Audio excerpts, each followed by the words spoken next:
Alors regarde le look de la voiture à l'extérieur, hein. On a vraiment l'impression d'avoir affaire à un concept car, frérot. La voiture n'a plus rien à voir lorsqu'elle est posée sur la route que quand elle est dans un showroom, tu vois.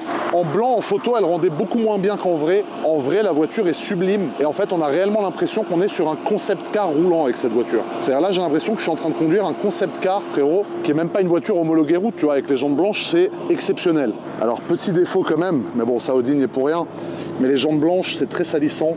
Là, tu le vois. Donc, je pense qu'à l'usage, c'est pas une voiture, dans tous les cas, quand tu la prends dans cette config, qui est faite pour être roulée tous les jours. C'est une voiture que tu achètes plus quand tu es dans une optique de collectionner les voitures, de les rouler de temps en temps pour te faire plaisir.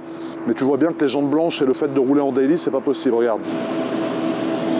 Donc ça, c'est le petit défaut, mais qui n'est pas un défaut de la voiture, hein, qui est juste un défaut d'avoir de toute façon une quelconque voiture avec des jantes blanches. Ça sera forcément la merde à chaque fois, tu vois. Donc bon. À l'époque, Audi, ils avaient fait la A1 Quattro. La A1 Quattro, c'était une voiture déjà qui était super impressionnante et c'était une A1. Et je trouve que depuis la A1 Quattro, niveau voiture exceptionnelle, niveau voiture un peu différente de ce qu'on a l'habitude de voir, bah, c'est la première fois que Audi se lâche vraiment sur la RS6, tu vois. Et cette RS6, elle me fait penser un peu à quand la A1 Quattro est sortie à l'époque. D'ailleurs, c'est une voiture qui cote toujours une fortune, tu vois. C'est une voiture qui est hyper rare, qui vaut aujourd'hui quasiment 90 000 €.